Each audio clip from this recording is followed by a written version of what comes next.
Dear students, good morning to one and all.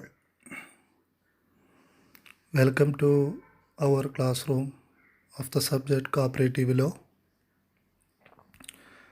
The last class we have discussed the earlier experiment of cooperative legislative movement in India and the first Cooperative Societies Act, that means Cooperative Credit Societies Act 1904, and the important features or provisions of the Act and the major limitations of the Act, etc. Today we discussed the Cooperative Societies Act, Act 2 of 1912.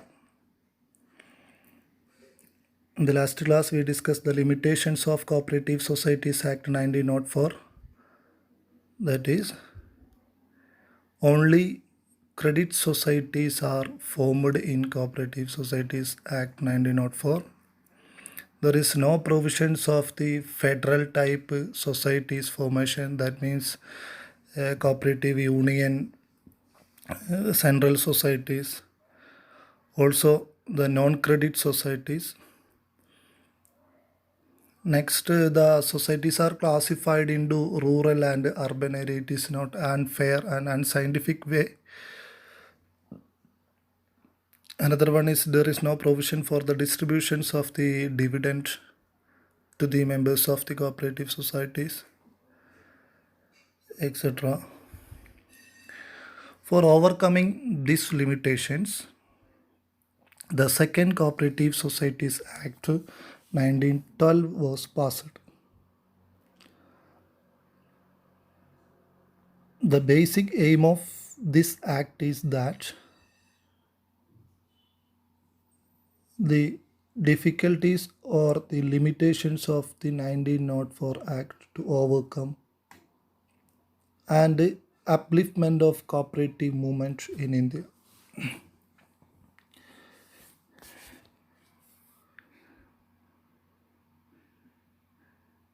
Under this Act, it is possible to form or register non-credit cooperative societies. That means other services providing cooperative societies are formed under this Act. Also, the provided the federations of cooperative and enactment, urban cooperative bank, central cooperative bank, etc. are formed under this Act. The basic features of this Act, that any society which aimed at the promotions of the economic interest of the members could be established. That means the basic aim of the cooperative society is that to promotions of economic interest of the members. Second one, the liability of the central societies was to be limited, while that of the members of rural credit societies was to be unlimited. That means the earlier act only societies are classified into rural and urban. The members of 4/5 of the members of the cooperative societies are agriculturist, that society, and a rural society. 4/5 of the members are non-agriculturist, it is urban society. But in this act, the cooperative societies are classified into two categories. That means rural limited societies and unlimited societies. The rural societies are unlimited. Next, the profit, after carrying on 1/4 of the annual profit to the reserve fund, and 10% of the balance could be spent for charitable purpose. And balance of the profit are distributed to the members of the cooperative societies in the mode of payments of dividend or bonus. Next is the local government were permitted to use their discretions in making rules and bylaws of the society. That means any province, the local government were permitted to use their discretions in making rules and regulation related with the cooperative societies. And next important terms is that the term cooperative could not be used as a part of the title or any business concern registered under this act unless it was already doing the business under that name before the commencement of the act. That means the word cooperative does not use any business organization unless it is registered as a cooperative societies under this act. Next one, the shares and interest in cooperative were exempted from attachment. So already discussed that matter in the earlier classes. Next one, cooperative societies were given priority in regard to the recovery of the 13 dues. And last, other provisions of the Act of 1904 were retained as they were. കഴിഞ്ഞ ക്ലാസ്സിൽ നമ്മൾ discuss ചെയ്തിരിക്കുന്ന matters cooperative societies act 1904 അതിൻ്റെ ലിമിറ്റേഷൻസൊക്കെ ആയിരുന്നു. അപ്പോൾ ആ limitations overcome ചെയ്യാൻ വേണ്ടിയിട്ടാണ് രണ്ടാമത്തെ കോപ്പറേറ്റീവ് സൊസൈറ്റീസ് ആക്ട് നിലവിൽ വന്നത്. അപ്പോൾ അതിൻ്റെ ലിമിറ്റേഷൻസ് നമ്മൾ ഓൾറെഡി പറഞ്ഞിട്ടുണ്ട്. ക്രെഡിറ്റ് സൊസൈറ്റി മാത്രമേ ഫോം ചെയ്യാൻ വേണ്ടിയിട്ട് പറ്റൂ, നോൺ ക്രെഡിറ്റ് സൊസൈറ്റി ഫോം ചെയ്യാൻ വേണ്ടിയിട്ട് പറ്റില്ല. അതുപോലെ ഫെഡറൽ സ്ട്രക്ചർ ഇല്ല, സെൻട്രൽ സൊസൈറ്റിയോ അപ്പെക്സ് സൊസൈറ്റിയോ അല്ലെങ്കിൽ ഡിസ്ട്രിക്ട് ബാങ്ക്സ് പോലത്തെ സംഭവങ്ങളൊന്നും ക്രിയേറ്റ് ചെയ്യാൻ അതിൽ സ്കോപ്പില്ല. അതേപോലെ തന്നെ നെക്സ്റ്റ് വണ്ണാണ് അതിൻ്റെ ക്ലാസിഫിക്കേഷൻസിൻ്റെ മെത്തേഡ്സ് അല്ലെങ്കിൽ അതിൻ്റെ ക്രൈറ്റീരിയ റൂറൽ ആൻഡ് അർബൻ ആണ്. അത് അൺസയൻറ്റിഫിക് ആണ്. Area of operation is very small ആണ്. ഇങ്ങനെയുള്ള കുറേ ലിമിറ്റേഷൻസ് അല്ലെങ്കിൽ കുറച്ച് ലിമിറ്റേഷൻസ് നമ്മൾ എന്ത് ചെയ്തിട്ടുണ്ട്, ഡിസ്കസ് ചെയ്തിരുന്നു കഴിഞ്ഞ ക്ലാസ്സിൽ. അപ്പോൾ ആ ലിമിറ്റേഷൻസ് ഓവർകം ചെയ്യാൻ വേണ്ടിയിട്ടാണ് പുതിയ ആക്ട് നിലവിൽ വന്നത്. അപ്പോൾ പുതിയ ആക്ട് നിലവിൽ വരുമ്പോൾ ഓട്ടോമാറ്റിക്കലി എന്തൊക്കെയാണോ അതിൻ്റെ ലിമിറ്റേഷൻ അല്ലെങ്കിൽ പ്രീവിയസ് പ്രൊവിഷൻസിലുള്ള ലിമിറ്റേഷൻസ് എന്തൊക്കെയാണോ ആ ലിമിറ്റേഷൻസ് ഓവർകം ചെയ്യുന്നതിലേക്കാണ് അതിൻ്റെ ഫോക്കസ് ഉണ്ടാകുക. അതുകൊണ്ട് തന്നെ അതിൻ്റെ ഫീച്ചേഴ്സ് അല്ലെങ്കിൽ പ്രൊവിഷൻസിൽ ബേസിക്കലി പറയുന്ന ഇതാണ്. ഒന്നാമത്തെ കേസ് തന്നെ, any society which the aim of the promotions of the economic interest of the people members of the society could be established. അതായത് മെമ്പേഴ്സിൻ്റെ എക്കണോമിക് ഇൻട്രസ്റ്റിൻ്റെ സാമ്പത്തിക പുരോഗതിയാണ് ലക്ഷ്യം വെക്കുന്ന പ്രവർത്തനത്തിലുള്ള ഏത് സൊസൈറ്റി ആണെങ്കിലും അവർക്ക് എന്ത് ചെയ്യാം, ഈ ഒരു ആക്ടിൻ്റെ കീഴിൽ രജിസ്റ്റർ ചെയ്യാം. ക്രെഡിറ്റ് സൊസൈറ്റി മാത്രമല്ല, നോൺ ക്രെഡിറ്റ് സൊസൈറ്റിയും രജിസ്ട്രേഷൻ ചെയ്യാം എന്നാണ് അത് വരുന്നത്. രണ്ടാമത്തെ വരുന്നത്, the liability of the central society was limited ആണ്. സെൻട്രൽ സൊസൈറ്റീസിൻ്റെയും അർബൻ സൊസൈറ്റീസിൻ്റെ ഒക്കെ ലിമിറ്റഡ് ആണ്. അതുപോലെ റൂറൽ സൊസൈറ്റീസിൻ്റെ അൺലിമിറ്റഡ് ആണ്. Basically the classification is based on the liability of the society. Limited liability societies, unlimited liability societies. മൂന്നാമത്തെ കേസ് അതേപോലെ അതിൻ്റെ ബാക്കിയായിട്ട് നെക്സ്റ്റ് വരുന്നത് ഡിവിഡൻഡ് ഡിസ്ട്രിബ്യൂഷൻസിനുള്ള പ്രൊവിഷൻസാണ്. 1/4 of the profit or surplus transferred to a reserve fund and 10% of the surplus is used for charitable purpose like education or any other charitable activities. ഈ ആ 35% കഴിച്ചിട്ട് ബാക്കി വരുന്ന പോർഷൻ സർപ്ലസ് എമൗണ്ട് ഇൻഡിവിജ്വൽ മെമ്പേഴ്സിന് എന്ത് ചെയ്യാം, distribute ചെയ്യാം എന്നതാണ് ഈ ഒരു പ്രൊവിഷൻസ് പ്രൊവൈഡ് ചെയ്യുന്നത്. നെക്സ്റ്റ് കേസ്, അതത് സ്ഥലങ്ങളിലുള്ള ലോക്കൽ ഗവൺമെൻറ്റിന് ഈ കോപ്പറേറ്റീവ് മാറ്റേഴ്സ് റിലേറ്റഡ് ആയിട്ടുള്ള എല്ലാ റൂൾസും ബൈലോസും ഒക്കെ ഫോളോ ചെയ്യാനുള്ള പെർമിഷൻസ്, അവരാണ് കൂടുതൽ അതോറിറ്റി അതുണ്ടാക്കാൻ വേണ്ടിയിട്ടുള്ളത്. നെക്സ്റ്റ് വരുന്നത്, ഈ കോപ്പറേഷൻ അല്ലെങ്കിൽ അതുപോലത്തെ ഇക്വലൻസ് വേർഡ് ഒരു ഓർഗനൈസേഷൻസിനും ഉപയോഗിക്കാൻ പാടില്ല ഈ ഒരു ആക്ട് നിലവിൽ വന്നതിന് ശേഷം. പകരം ആ കോപ്പറേറ്റീവ് ആക്ടിവിറ്റീസ് ചെയ്യുന്ന അല്ലെങ്കിൽ ഈ ഒരു ആക്ടിൻ്റെ കീഴിൽ രജിസ്റ്റർ ചെയ്യുന്ന സൊസൈറ്റികളല്ലാതെ മറ്റ് ഒരു സൊസൈറ്റിയും കോപ്പറേറ്റീവ് എന്നുള്ള വേർഡ്സ് ഉപയോഗിക്കാൻ പാടില്ല. അൺലെസ് എന്ന് പറഞ്ഞിട്ടൊരു കേസ് പറയുന്നത് ഇതാണ്: ഈ ഒരു ഏതെങ്കിലും ഒരു ബിസിനസ് ഓർഗനൈസേഷൻ, അത് കോപ്പറേറ്റീവ് സൊസൈറ്റീസ് അല്ല, ഈ ഒരു ആക്ട് നിലവിൽ വരുന്നതിന് മുമ്പിട്ട് അവർ ആ ഒരു കോപ്പറേറ്റീവ്സ് എന്നുള്ള വേർഡ്സ് ഉപയോഗിച്ച് കൊണ്ടാണ് അതിൻ്റെ ടൈറ്റിൽ ഉള്ളതെങ്കിൽ അവർക്ക് തുടർന്ന് പോകാം. പക്ഷേ ഈ ഒരു ആക്ട് നിലവിൽ വന്നതിന് ശേഷം പിന്നീട് കോപ്പറേറ്റീവ് എന്നുള്ള അല്ലെങ്കിൽ അതിന് ഈക്വലൻസ് ആയിരിക്കുന്ന മറ്റ് വേർഡ്, ഇപ്പോൾ മലയാളത്തിലൊക്കെയാണ് സഹകരണം, ഇങ്ങനെയുള്ള ആ വേർഡ് ഉപയോഗിച്ചുകൊണ്ട് ടൈറ്റിൽ കൊടുക്കാൻ വേണ്ടി പറ്റില്ല. നെക്സ്റ്റ് പറയുന്നത് എന്താണ്, നമ്മൾ ഓൾറെഡി ഡിസ്കസ് ചെയ്യുന്ന ഷെയർസും ഇൻട്രസ്റ്റും എന്താണ്, അറ്റാച്ച്മെൻറ്റിൽ നിന്ന് എക്സംപ്റ്റഡ് ആണ്. അപ്പോൾ എന്താണ് അറ്റാച്ച്മെൻറ്റ് എന്നുള്ളത് കഴിഞ്ഞ ക്ലാസ്സിൽ നമ്മൾ ഡിസ്കസ് ചെയ്തിട്ടുണ്ടായിരുന്നു. അത് അയാൾക്ക് എന്തെങ്കിലും ഒരു ഡെപ്റ്റ് ഉണ്ടെങ്കിൽ ആ ഡെപ്റ്റ് വീടാൻ വേണ്ടി, ആ കടം വീടാൻ വേണ്ടിയിട്ട് ഇവരുടെ ഷെയറോ കോപ്പറേറ്റീവ് സൊസൈറ്റീസിൽ ആ മെമ്പേഴ്സിനുള്ള ഷെയറോ ഇൻട്രസ്റ്റോ ഉപയോഗിക്കാൻ പറ്റില്ല എന്നുള്ളതാണ് പറയുന്നത്. നെക്സ്റ്റ് വരുന്നത് priority with regard to a recovery of the certain dues. അപ്പോൾ ഇത് മറ്റൊരു പ്രിവിലേജസ് ആണ് കോപ്പറേറ്റീവ് സൊസൈറ്റീസിന് കിട്ടുന്നത്. ഏതെങ്കിലും കോപ്പറേറ്റീവ് സൊസൈറ്റിക്ക് ഏതെങ്കിലും ഒരു വ്യക്തിയിൽ നിന്നോ ഇൻസ്റ്റിറ്റ്യൂഷൻസിൽ നിന്നോ എന്തെങ്കിലും ഡെപ്റ്റ് ഇങ്ങോട്ട് കിട്ടാനുണ്ടെങ്കിൽ അതിൻ്റെ റിക്കവറിക്ക് ആ ഒരു വ്യക്തി ഒരുപാട് ഡെപ്റ്റ്സ് മറ്റുള്ളവർക്കൊക്കെ കൊടുക്കാനൊക്കെ ഉണ്ടെങ്കിലും അയാളുടെ ആ ഡെപ്റ്റ് റീഫണ്ടിൽ റിക്കവറി ചെയ്യുന്ന ടൈമിൽ ഫസ്റ്റ് പ്രിവിലേജസ് കിട്ടുന്നത് ഈ കോപ്പറേറ്റീവ് സൊസൈറ്റീസിനായിരിക്കും.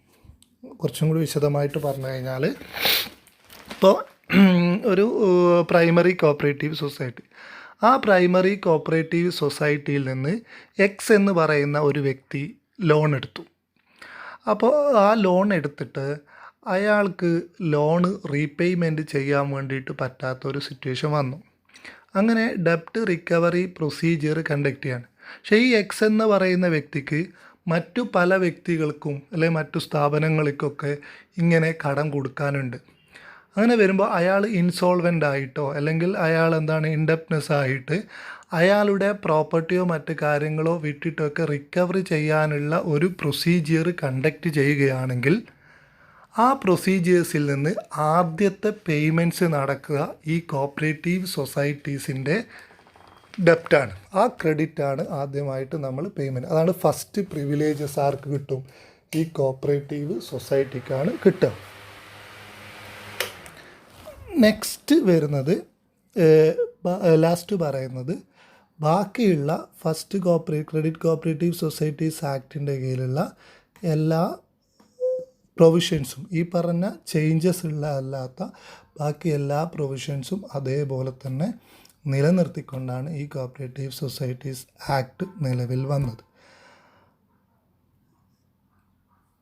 അപ്പോൾ ഇതാണ് ബേസിക്കലി ഇതിൻ്റെ ഫീച്ചേഴ്സ്. ഇതാണ് എനി സൊസൈറ്റി രജിസ്റ്റർ ചെയ്യാൻ വേണ്ടി പറ്റും. സൊസൈറ്റിയെ ക്ലാസിഫൈ ചെയ്തിരിക്കുന്നത് limited societies and unlimited societies എന്നാണ്. അപ്പോൾ അതേപോലെ തന്നെ ഫെഡറൽ സൊസൈറ്റീസ് ഫോം ചെയ്യുന്നതിൽ പോസിബിളാണ്. ഡിവിഡൻഡ് ഡിസ്ട്രിബ്യൂട്ട് ചെയ്യാൻ വേണ്ടിയിട്ട് പറ്റും. ഒരു നിശ്ചിത ശതമാനം റിസർവ് ഫണ്ടിലേക്കോ ചാരിറ്റബിൾ പേർപ്പസിന് വേണ്ടിയിട്ട് നീക്കി വെച്ചാൽ ബാക്കിയുള്ള എമൗണ്ട്സ് അവർക്ക് ഡിവിഡൻഡ് ആയിട്ടും ഡിസ്ട്രിബ്യൂട്ട് ചെയ്യാൻ വേണ്ടിയിട്ട് പറ്റും. അതേപോലെ അറ്റാച്ച്മെൻറ്റിൽ നിന്ന് എക്സംപ്റ്റഡ് ആണ്. ഇവർക്ക് റിക്കവറിക്ക് സർട്ടൈൻ ഡ്യൂസിൻ്റെ റിക്കവറിക്ക് കോപ്പറേറ്റീവ് സൊസൈറ്റീസിന് പ്രിവിലേജസ് പ്രയോറിറ്റി ഉണ്ട്. ഈ പറയുന്ന കാര്യങ്ങളാണ് ബേസിക് ഫീച്ചേഴ്സായിട്ട് ഈ കോപ്പറേറ്റീവ് സൊസൈറ്റീസ് ആക്ട് 1912 പറയുന്നത്. നെക്സ്റ്റ് പാർട്ടാണ് difference between cooperative credit societies act 1904 and 1912. നമ്മൾ ഓൾറെഡി ഇപ്പോൾ ഡിസ്കസ് ചെയ്തിരിക്കുന്ന 2 ക്ലാസ്സിൻ്റെ മാറ്റേഴ്സ് തന്നെയാണ് വരുന്നത്. ജസ്റ്റ് ഒന്ന് പോയിൻ്റ് വൈസ് ചെയ്യുന്നു മാത്രമേ ഉള്ളൂ. First of all, cooperative credit societies act 1904, the societies are classified into rural and urban. But in 1912, the societies are classified on the basis of the liability, that means limited and unlimited.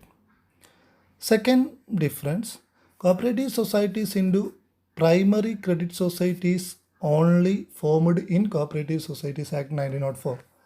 Only primary credit societies. But in 1912, it is possible to central societies or federal type societies are formed in 1912.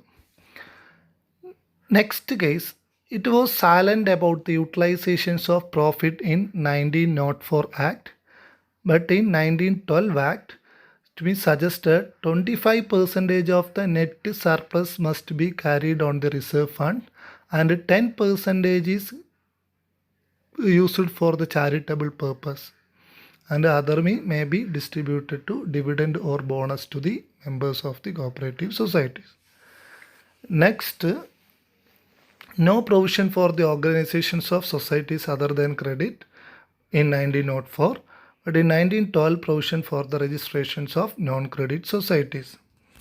Next, no members could hold shares worth more than rupees 1000 or 1/5 of the total share, whichever is higher. In 1912, a members could hold shares worth more than rupees 1000. Next is individual members are organizing a society in 1904. In 1912, a society can become a member of another society. The important matter, in 1904 Act, the members of the same village or places become a member of a cooperative society. Any other cooperative societies are not as a member of the cooperative society. But in 1912 Act, any members individual, also the other cooperative societies become a member of a particular cooperative society. Next one, the audit must be done by the registrar directly. Second, in 1904 Act. In 1912 Act, the audit may be conducted with the help of other person entrusted. അതായത് cooperative societies act 1904 registrar ഡയറക്റ്റായിട്ട് തന്നെയായിരുന്നു cooperative സൊസൈറ്റീസിൻ്റെ audit work conduct ചെയ്തിരുന്നത്. പക്ഷേ 1912 വരുമ്പോൾ അവിടെ registrar entrust ചെയ്യുന്ന മറ്റു വ്യക്തികൾക്കും എന്ത് ചെയ്യാം, കോപ്പറേറ്റീവ് ഓഡിറ്റ് നടത്താം. അപ്പോൾ അതിൻ്റെ ബേസിക് റീസൺ എന്ന് പറയുന്നത് ആദ്യത്തെ സമയത്ത് കുറച്ച് കോപ്പറേറ്റീവ് സൊസൈറ്റികൾ മാത്രമായിരുന്നു ഉണ്ടായിരുന്നത്. അപ്പോൾ എല്ലാവർക്കും കോപ്പറേറ്റീവ് രജിസ്ട്രാർക്ക് തന്നെ ഫോളോ ചെയ്യാൻ വേണ്ടിയിട്ട് പറ്റുമായിരുന്നു.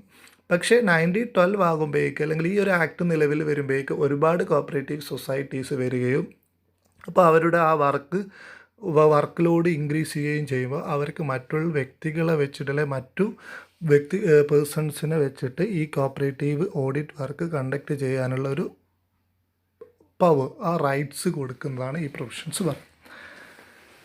Next, no audit fees charged in 1904 act. Provision for charging and fees of audit in 1912 Act.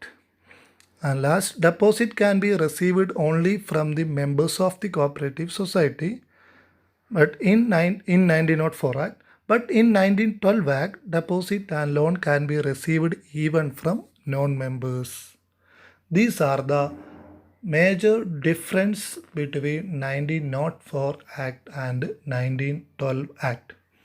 ഇപ്പോൾ ഇമ്പോർട്ടൻ്റ് ആണ്, 3 മാർക്കിനൊക്കെ സ്ഥിരമായിട്ട് ക്വസ്റ്റ്യൻസ് വരാറുണ്ട്. നിങ്ങൾ പ്രീവിയസ് ക്വസ്റ്റ്യൻസ് എടുത്ത് നോക്കിക്കഴിഞ്ഞാൽ അതിനകത്ത് cooperative legislative movement in India എന്നോ അല്ലെങ്കിൽ കോപ്പറേറ്റീവ് സൊസൈറ്റീസ് ആക്ട് 1904 എന്നോ കോപ്പറേറ്റീവ് സൊസൈറ്റീസ് ആക്ട് 1912 അല്ലെങ്കിൽ അതിൻ്റെ ഡിസ്ട്രിബ്യൂഷൻ, ഈ ക്വസ്റ്റ്യൻസ് ഇല്ലാത്ത ഒരു ക്വസ്റ്റ്യൻസും നമുക്ക് കാണാൻ വേണ്ടിയിട്ട് പറ്റില്ല. അപ്പോൾ ഇത് ഇമ്പോർട്ടൻസ് ആണ്, ഇത് കൃത്യമായിട്ട് നമ്മൾ പഠിക്കണം. കാരണം നമ്മുടെ ഫസ്റ്റ് ഭാഗത്തു നിന്നാണ് ഒരു എസ്സെ വരിക. ആ എസ്സെ വരുന്നതിൽ ഏറ്റവും ഇമ്പോർട്ടൻസ് ആയിട്ടുള്ള ഏരിയയാണ് cooperative history of legislative movement of cooperation in India എന്നുള്ള ഭാഗം. ഞാൻ ഒന്നുകൂടി കൺക്ലൂഡ് ചെയ്യുകയാണ്. ഫസ്റ്റ് നമ്മൾ എക്സാം ഓറിയൻറ്റഡ് ആയിട്ട് പഠിക്കുകയാണെങ്കിൽ നമ്മൾ മെയിൻ ഫോക്കസ് ചെയ്യേണ്ട ഏരിയാസ് വരുന്നത്, ഒന്നാമത്തത് നമ്മുടെ ഇന്ത്യ കൊളോണിയൻ കാലയളവിൽ ഇന്ത്യയുടെ ഒരു എക്കണോമിക് സ്റ്റാറ്റസ് എങ്ങനെയായിരുന്നു എന്നുള്ളത്, പിന്നെ ബ്രിട്ടീഷ് റൂൾസിൻ്റെ ഒക്കെ ഭാഗമായിട്ടും അല്ലെങ്കിൽ അന്നത്തെ ഒരു എക്കണോമിക് കണ്ടീഷൻസ് എന്തൊക്കെയായിരുന്നു എന്നുള്ളതും, നമ്മൾ പറഞ്ഞില്ലേ ഇൻഡസ്ട്രിയൽ റവല്യൂഷൻസിൻ്റെ ഭാഗം റെയിൻഫാളുള്ള ഷോർട്ടേജുകാരും നമ്മുടെ അഗ്രികൾച്ചറിസ്റ്റും ആർട്ടിസൻസിൻ്റെ ഒക്കെ പ്രോബ്ലംസും കാര്യങ്ങളൊക്കെ വന്നു. അതിനുശേഷം ഈ പ്രോബ്ലംസ് ഈ റവല്യൂഷൻസിനെ ഒതുക്കാൻ വേണ്ടിയിട്ട് ആ പ്രോബ്ലംസ് സോൾവ് ചെയ്യാൻ വേണ്ടിയിട്ട് ബ്രിട്ടീഷുകാർ അല്ലെങ്കിൽ നമ്മുടെ ഇന്ത്യൻ റൂളേഴ്സ് കണ്ടക്റ്റ് ചെയ്തിരിക്കുന്ന ആക്ടിവിറ്റീസ് അല്ലെങ്കിൽ അതിൻ്റെ നിയമപരമായിട്ടുള്ള കാര്യങ്ങൾ എന്തൊക്കെയാണ് എന്നുള്ള ഭാഗം, ടെക്കാവി ലോസ്, അങ്ങനെ വരുന്ന കുറച്ച് കാര്യങ്ങൾ. പിന്നെ അതേപോലെ ഫെഡറിക് നിക്കോൾസൺസിൻ്റെ അപ്പോയിൻമെൻറ്റ്സ്, അവരുടെ റിപ്പോർട്ട്, പിന്നെ ഫാമിംഗ് കമ്മീഷൻ, ഇന്ത്യൻ ഫാമിംഗ് കമ്മീഷൻസിൻ്റെ റിപ്പോർട്ട്, അതായത് കോപ്പറേറ്റീവ് സൊസൈറ്റീസിന് ഇൻട്രൊഡക്ഷൻസ് ഓഫ് കോപ്പറേറ്റീവ് സൊസൈറ്റീസ് ആയിരുന്നു ഫാമിംഗ് കമ്മിറ്റിയുടെ ബേസിക് എയിം. അപ്പോൾ അതിനെ അവർ ഫേവറബിളായിട്ട് ഇൻട്രൊഡ്യൂസ് ചെയ്യാൻ വേണ്ടി നിക്കോൾസൻ്റെ reports Raiffeisen model cooperative societies introduce ചെയ്യുക എന്നായിരുന്നു. പക്ഷേ അത് അവരുടെ റിപ്പോർട്ടിന് ഉടനെ അവർ ഫോം ചെയ്തില്ല. 1904 ഫസ്റ്റ് 1892 നിക്കോൾസൺസിന് സബ്സ്റ്റിറ്റ്യൂട്ട് ഈ ഒരു പഠനം നടത്താൻ വേണ്ടിയിട്ട് യൂറോപ്പിലേക്ക് ഡെപ്യൂട്ട് ചെയ്തത്. 1895 97 ആയിട്ട് 2 വോള്യൂം റിപ്പോർട്ട്സ് അയാൾ കൊടുത്തു. റഫൈസൺ മോഡൽ കോപ്പറേറ്റീവ് സൊസൈറ്റീസാണ് നമ്മൾ ഇൻവോൾവ്ഡ് ചെയ്യേണ്ടത് എന്ന് പറഞ്ഞിട്ട്. അതിനുശേഷം പക്ഷേ ഇമ്മീഡിയറ്റ് നടപടികളൊന്നും ഗവൺമെൻറ് എടുത്തില്ല. ശേഷമാണ് ഫാമിംഗ് കമ്മീഷൻ വരുന്നത്. ഫാമിംഗ് കമ്മീഷണർ എഡ്വാർഡിൻ്റെ ഈ ഒരു റിപ്പോർട്ട് ഫാമിംഗ് കമ്മീഷനിലെ ഇന്ത്യൻ ഫാമിംഗ് കമ്മീഷൻ വരുന്നത്.